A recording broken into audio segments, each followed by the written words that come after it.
Friends, welcome back to my channel ബനൂസ് world.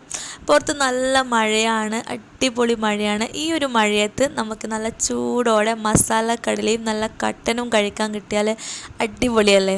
അപ്പോൾ അത് ഉണ്ടാക്കിയാലോ? അപ്പോൾ ഇന്നത്തെ റെസിപ്പി നല്ല അടിപൊളി ബേക്കറിയിൽ നിന്നൊക്കെ കിട്ടുന്ന അടിപൊളി മസാല കടലയാണ്. അതിനായിട്ട് ആദ്യം വേണ്ടത് ഒരു ബൗൾ എടുക്കാം. അതിലേക്ക് 1.5 കപ്പ് നിലക്കടല എടുക്കാം കേട്ടോ. അപ്പോൾ നിലക്കടല 1.5 കപ്പാണ് എടുക്കുന്നത്.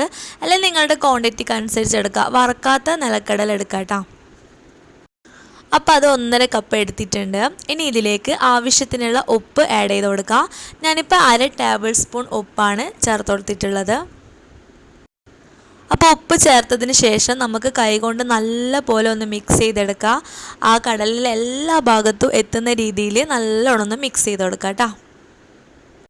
അപ്പോൾ ഫസ്റ്റത്തെ പ്രോസസ്സ് എന്ന് പറയുന്നത് ഈ ഒരു രീതിയിൽ ഉപ്പും കടലയും കൂടി നല്ലോണം മിക്സ് ചെയ്തെടുക്കാം. ഇനി ഇതിലേക്ക് 1 ടീസ്പൂൺ പെരിഞ്ജീരകം പൊടിച്ചത് ചേർത്ത് കൊടുക്കാം കേട്ടോ. പെരിഞ്ജീരകം പൊടിച്ചിട്ട് തന്നെ ചേർക്കണം കേട്ടോ, അല്ലെങ്കിൽ മിക്സ് ആവാൻ ഭയങ്കര ബുദ്ധിമുട്ടാണ് ചതച്ചിട്ടൊക്കെ ചേർക്കുമ്പോൾ. പിന്നെ അതുപോലെ തന്നെ 1 ടേബിൾ സ്പൂൺ ഇഞ്ചി വെളുത്തുള്ളി പേസ്റ്റും കൂടി ചേർത്ത് കൊടുക്കാം. 1/2 ടീസ്പൂൺ കായപ്പൊടിയും കൂടി ചേർത്ത് കൊടുക്കാം കേട്ടോ. ഇനി അതിൻ്റെ കൂടെ തന്നെ കുറച്ച് കറിവേപ്പില, ഒരു 6-7 കറിവേപ്പില എടുത്തിട്ട് ഒന്ന് കീറിയിട്ട് അതും കൂടി ഇട്ട് കൊടുക്കാം കേട്ടോ. പിന്നെ ഇതിലേക്ക് വേണ്ടത് മുളക് പൊടിയാണ്. ഞാനിപ്പോൾ ഇവിടെ കാശ്മീരി മുളക് പൊടിയാണ് എടുത്തിട്ടുള്ളത്. അതൊരു 3 ടേബിൾ സ്പൂൺ എടുത്തിട്ടുണ്ട്. അപ്പോൾ നിങ്ങൾക്ക് കൂടുതൽ എരിവ് വേണമെന്നുണ്ടെങ്കിൽ നിങ്ങൾ എന്ത് ചെയ്യുക, എരിവുള്ള മുളക് ഒരു 1.5 ടേബിൾ സ്പൂണും കാശ്മീരി മുളക് പൊടി 1.5 ടേബിൾ സ്പൂണും എടുക്കുക കേട്ടോ. അല്ലെങ്കിൽ കളറ്, അതായത് കാശ്മീരി മുളക് പൊടി ഒട്ടും വേണ്ടാന്നുണ്ടെങ്കിൽ എരിവുള്ള മുളക് പൊടി മാത്രം എടുക്കുക. പക്ഷെ അതിനത്ര കളറ് കിട്ടൂല, അന്നേരം എക്സ്ട്രാ കളർ ആഡ് ചെയ്യേണ്ടി വരും. അപ്പോൾ കാശ്മീരി ആകുമ്പോൾ നമുക്ക് അതിൽ തന്നെ അത്യാവശ്യം എരിവുണ്ട്, എന്നാൽ നല്ല കളറും ഉണ്ടാവുമല്ലോ. അതുകൊണ്ട് ഞാനിപ്പോൾ 3 ടേബിൾ സ്പൂൺ കാശ്മീരി മുളക് പൊടിയാണ് എടുത്തിട്ടുള്ളത്. അപ്പോൾ മുളക് പൊടി നിങ്ങളുടെ ചോയ്സിനനുസരിച്ചിട്ട് ഇട്ട് കൊടുക്കുക കേട്ടോ, എരിവിന് ആവശ്യത്തിന്. അപ്പം മുളക് പൊടി ഇട്ടിട്ട് നല്ലോണം ഒന്ന് മിക്സ് ചെയ്തതിന് ശേഷം നമുക്ക് ഇതിലോട്ടൊരു 2 ടേബിൾ സ്പൂൺ പച്ചവെള്ളം കൂടി ഒഴിക്കുക കേട്ടോ. അപ്പോൾ കൂടുതൽ വെള്ളമൊന്നും ഒഴിക്കരുത്, 2 ടേബിൾ സ്പൂൺ ഒഴിക്കുക. എന്നിട്ട് നല്ലപോലെ ഒന്ന് കൈകൊണ്ട് മിക്സ് ചെയ്തെടുക്കുക കേട്ടോ. അപ്പോൾ കൈകൊണ്ട് തന്നെ മിക്സ് ചെയ്യാൻ ശ്രദ്ധിക്കുക. അപ്പോൾ കൈകൊണ്ട് നല്ലോണം മിക്സ് ചെയ്തതിന് ശേഷം ഈ ഒരു രീതിയിൽ നല്ല കളറോട് കൂടി തന്നെ നമുക്കിത് മിക്സ് ചെയ്ത് കിട്ടും. ഇനി നമുക്ക് ഇതിലോട്ട് ഒരു 3/4 കപ്പ് കടലക്കപ്പൊടിയും കൂടി ചേർത്ത് കൊടുക്കാം. അപ്പോൾ നമ്മളിപ്പോൾ മസാല കടല ഉണ്ടാക്കുന്നത്, അപ്പോൾ അതിൻ്റെ കടലിൻ്റെ പുറത്തൊരു കോട്ടിങ് വേണ്ടേ. അപ്പോൾ അതിന് വേണ്ടിയിട്ട് 3/4 കപ്പ് കടലക്കപ്പൊടിയും അതുപോലെ തന്നെ 1/2 കപ്പ് അരിപ്പൊടിയുമാണ് ഞാനിപ്പോൾ ചേർത്ത് കൊടുത്തിട്ടുള്ളത്. നിങ്ങൾക്കിപ്പോൾ കപ്പില്ലെങ്കിൽ നിങ്ങളിപ്പോൾ 1.5 ഗ്ലാസ് കടല എടുക്കുന്നുണ്ടെങ്കിൽ ആ സെയിം ഗ്ലാസ്സിൽ തന്നെ ഈ ഒരു അരിപ്പൊടിയും കടലക്കപ്പൊടിയും എടുക്കാൻ ശ്രദ്ധിക്കുക കേട്ടോ. പിന്നെ വേണ്ടത് ഒരു 1/2 കപ്പ് പച്ചവെള്ളമാണ്. അപ്പോൾ പച്ചവെള്ളം നമുക്കിങ്ങനെ കുറച്ചൊന്ന് ഒഴിച്ചിട്ട് കൈകൊണ്ട് നല്ലോണം ഒന്ന് മിക്സ് ചെയ്തെടുക്കുക. അങ്ങനെ മിക്സ് ചെയ്ത് നല്ലൊരു കട്ടിയുള്ള ഒരു നമ്മുടെ എല്ലാ കടലയിലും നല്ലോണം കോട്ട് ചെയ്തിരിക്കും ഈ ഒരു കടലക്കപ്പൊടി അരിപ്പൊടിയും കൂടി നല്ലോണം മിക്സ് ചെയ്തിട്ട്. അപ്പോൾ ആ ഒരു രീതിയിൽ നമ്മൾ നല്ലോണം കുഴച്ചെടുക്കുക കേട്ടോ. അപ്പോൾ ഒപ്പരം തന്നെ നമ്മൾ വെള്ളം ഒഴിക്കാണ്ട് ഇങ്ങനെ കുറച്ചായിട്ട് കുടഞ്ഞു കൊടുത്തിട്ട് നമുക്കിങ്ങനെ കുഴച്ചെടുക്കാം കേട്ടോ. നിങ്ങൾ ഈ ഒരു രീതിയിൽ ട്രൈ ചെയ്യുന്നുണ്ടെങ്കിൽ നിങ്ങൾക്ക് ഉറപ്പായിട്ടും നമ്മൾ ബേക്കറി കിട്ടുന്നതിനെക്കാട്ടി ഒരു പിടി ടേസ്റ്റിൽ നമ്മൾ വീട്ടിൽ തന്നെ നമുക്ക് അടിപൊളി മസാല കടല ഉണ്ടാക്കിയെടുക്കാൻ പറ്റും കേട്ടോ.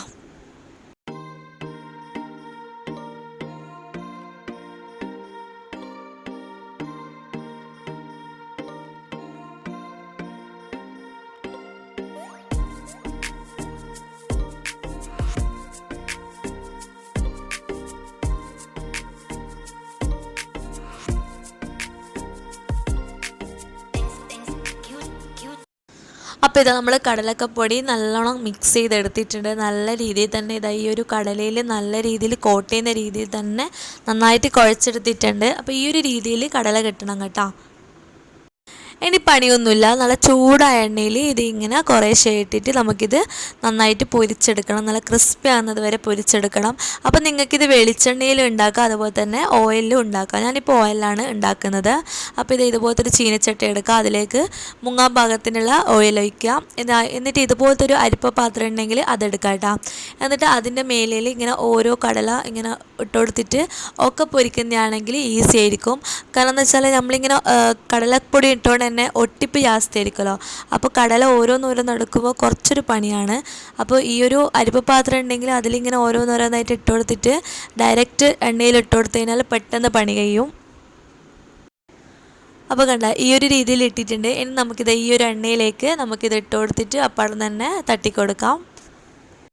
അപ്പോൾ ഇത് പൊരിക്കേണ്ടത് മീഡിയം ടു ഹൈ ഫ്ലെയിമിൽ വെച്ചിട്ടാണ്. അതെന്താണെന്ന് വെച്ചാൽ ഒരുപാട് ഹൈ ഫ്ലെയിമിൽ വെച്ച് കഴിഞ്ഞാൽ നമ്മൾ ഈ കടലപ്പൊടിയൊന്നും വെന്ത് കിട്ടൂല, ആ ഒരു ക്രിസ്മസ് നമുക്ക് കിട്ടൂല. അപ്പം ഹൈ ഫ്ലെയിമിൽ തന്നെ നമുക്ക് ഈ ഒരു കടല ഇട്ട് കൊടുക്കാം. എന്നിട്ട് മീഡിയം ഫ്ലെയിമിലാക്കിയിട്ട് ഒരു 4-5 മിനിറ്റ് ഇങ്ങനെ അങ്ങോട്ടും ഇങ്ങോട്ടും ആക്കിയിട്ട് കോരിയിട്ട് നല്ലോണം വറുത്ത് പോരാ കേട്ടോ.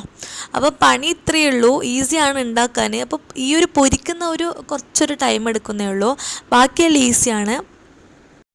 പക്ഷേ നമ്മൾ കുറച്ച് പണിയെടുത്താൽ എന്താ, നമ്മളെ വീട്ടിൽ നമ്മൾ തന്നെ കൈകൊണ്ട് ഉണ്ടാക്കിയ മസാലക്കടല മക്കൾക്ക് കൊടുക്കുമ്പോൾ നമുക്കൊരു സന്തോഷമല്ലേ. വെറുതെ ബേക്കറി പോയിട്ട് വെറുതെ പൈസ കൊടുത്തിട്ട് ഉണ്ടാക്കണ്ടല്ലോ. അപ്പോൾ നമ്മളെ കൈകൊണ്ട് തന്നെ ഉണ്ടാക്കുമ്പോൾ നമുക്ക് നല്ലൊരു സാറ്റിസ്ഫാക്ഷനും കൂടിയല്ലേ. നമ്മളെ മക്കൾക്ക് ഓരോ സാധനം ഉണ്ടാക്കി കൊടുക്കുക, അതും ബേക്കറി സ്റ്റൈലിൽ.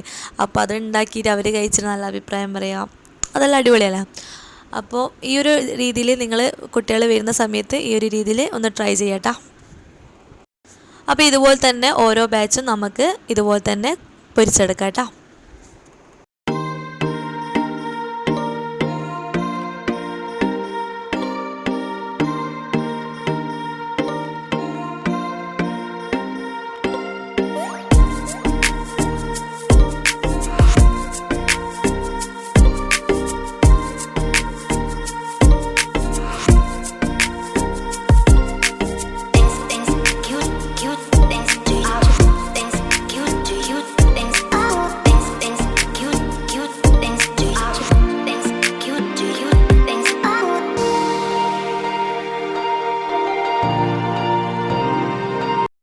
ഇനി നമ്മൾ കടലയെല്ലാം പൊരിച്ച് കഴിഞ്ഞാൽ ഈ എണ്ണയിൽ തന്നെ നമുക്ക് കുറച്ച് വെളുത്തുള്ളിയും കറിവേപ്പിലയും കൂടി ലാസ്റ്റ് ഒന്ന് കോരിയെടുക്കണം.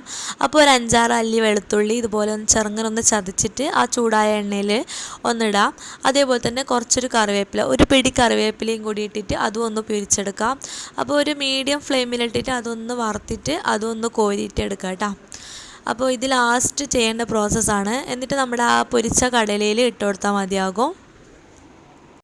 അങ്ങനെ ഇത് അടിപൊളിയായിട്ടുള്ള മസാലക്കടല ഇവിടെ റെഡി ആയിട്ടുണ്ട്. അപ്പോൾ നല്ല ടേസ്റ്റാണ് കേട്ടോ. ബേക്കറി കിട്ടുന്ന സെയിം ടേസ്റ്റ് തന്നെയാണ് ഈ ഒരു കടലക്ക് നമുക്ക് കിട്ടുന്നത്. അപ്പോൾ നിങ്ങൾ എന്തായാലും പുരക്ക് ഉണ്ടാക്കി നോക്കണം.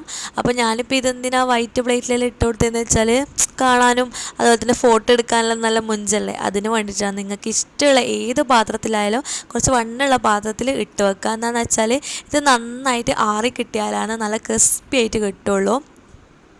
അപ്പോൾ കുറച്ച് വീതിയുള്ള പാത്രത്തിൽ ഇതുപോലെ നിരത്തി വെച്ച് കഴിഞ്ഞാൽ പെട്ടെന്ന് ആറി കിട്ടുമല്ലോ. ഇത് നമുക്ക് 2 ആഴ്ച വരെ നമുക്കിത് സൂക്ഷിക്കാം. പക്ഷേ നമ്മൾ 2 ആഴ്ചയൊന്നും എന്തായാലും എത്തൂലല്ലോ. മക്കളുള്ളവർക്ക് എന്തായാലും 2-3 ദിവസത്തിനുള്ളിൽ തന്നെ ഇത് തീർന്നു കിട്ടുമല്ലോ. അപ്പോൾ ഫ്രണ്ട്സ്, നല്ല മഴയാണ്. ഇതുപോലത്തെ ഒരു കടല, നമ്മളെ മസാല കടല ഈ ഒരു രീതിയിൽ ഉണ്ടാക്കിയെടുത്താൽ നല്ല കട്ടൻ്റെ ഒപ്പരം അടിപൊളിയാണ് വൈകുന്നേരമൊക്കെ ഉണ്ടാക്കിയിട്ട് കഴിക്കാൻ.